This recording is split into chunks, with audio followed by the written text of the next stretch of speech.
Halo guys, selamat datang di YouTube Dunia Marketing. Di video kali ini aku mau berbagi informasi terkait apakah BI checking yang bagus itu dipastikan kreditnya bisa di ACC. Tidak, teman-teman. Simak video ini dan jangan di skip. Nah, mungkin tentunya kalian bertanya-tanya ya, kenapa BI checkingnya bagus tapi kreditnya tidak di ACC? Ada beberapa alasan bagi pihak bank untuk tidak meng-ACC kredit kalian. Yang pertama adalah karena kalian usahanya meragukan atau kalian ketika disurvei bingung dengan usaha kalian sendiri ya, karena mungkin kalian itu pakai usaha orang lain atau pinjam usaha orang lain di sini, atau kalian sebenarnya tidak punya usaha sama sekali, atau kalian itu berbohong ketika disurvei, kalian mengaku-aku kalau itu misalkan nih kayak tempat usaha kalian bla bla bla semua punya kalian, tapi ternyata kalian cuma sebagai karyawan di situ dan kalian itu bukan pemiliknya ya. Itu tidak artinya tidak jujur dengan usaha kalian, tidak memiliki usaha, usahanya tidak jelas ya, bingung dengan usaha sendiri. Nah, itu yang pertama. Kemudian yang kedua, pihak bank itu melakukan cek lingkungan kepada lingkungan sekitar, menanyakan karakteristik kalian itu bagaimana sih karakteristiknya. Ternyata ada salah satu warga yang bilang misalkan karakteristik kalian, oh itu orangnya suka nunggak di warung. Oh itu orangnya tuh kayak gini. Ternyata banyak beberapa orang, nggak cuma satu, beberapa orang yang mengatakan kalau kalian itu memiliki karakteristik yang kurang bagus ya.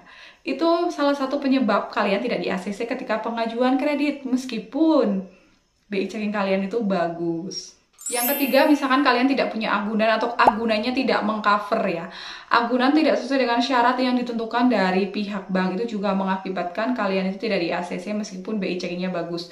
Kalian tidak memiliki agunan meskipun sebagus apapun BI checking kalian tidak punya agunan ya, kalian tidak bisa mengajukan kredit gitu teman-teman. Dan kemudian yang keempat ya, tadi ya sudah aku bilang sebenarnya kayak kalian tuh nggak terbuka, nggak jujur, bingung ketika disurvei. Jadi ketika sebelum disurvei, saran dari aku tuh kalian tuh harus kayak lebih kalem, relax lagi gitu loh. Jawablah pertanyaan-pertanyaan dari pihak marketingnya atau surveyornya itu secara jujur, terbuka. Karena itu sebagai penilaian juga dari pihak bank ya kepada kalian gitu.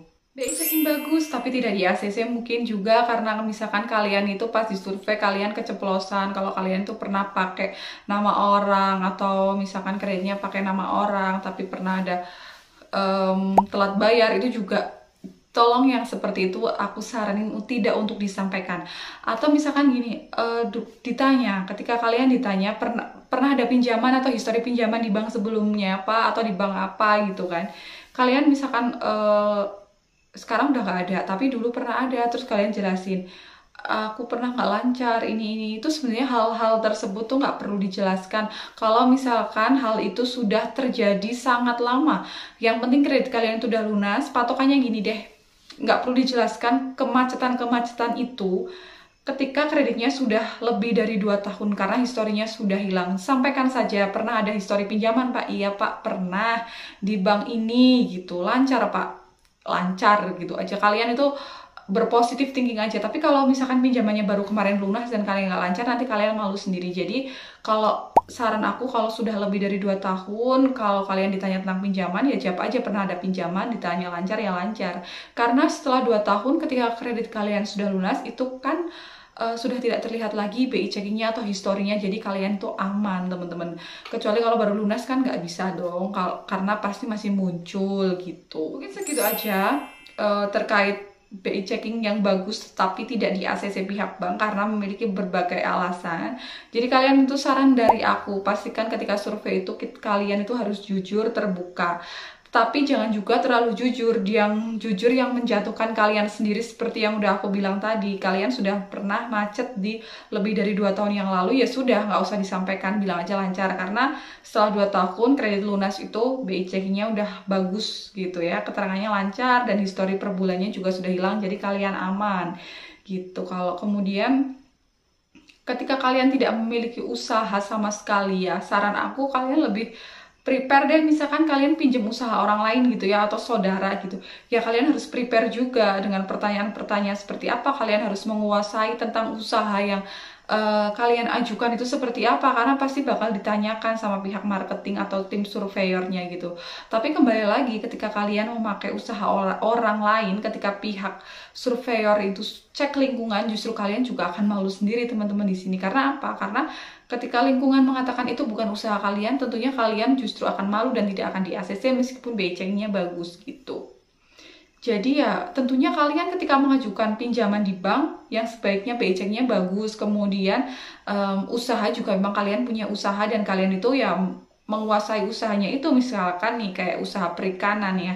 Perikanan dikirimnya kemana, kemudian panennya setiap berapa bulan sekali, kalian mengambil bibitnya dari mana gitu, per kilonya berapa, apakah hitungannya per kilo atau gimana sistem pembayarannya, pembelian jual belinya gimana gitu. Jadi kalian itu ya pastikan kalau usaha kalian tentunya kalian lebih paham dong akan hal tersebut gitu. Paling yang ditanyakan juga seputar usaha kalian gitu teman-teman. Mungkin segitu aja ya untuk video kali ini. Kalau kalian punya pertanyaan-pertanyaan terkait marketing, terkait BI checking ya, kalian bisa DM Instagram aku atau kalian bisa komentar di kolom komentar. Mungkin segitu aja untuk video kali ini. Maaf kalau ada kesalahan-kesalahan atau hal-hal yang tidak mengenakan. Terima kasih, bye-bye.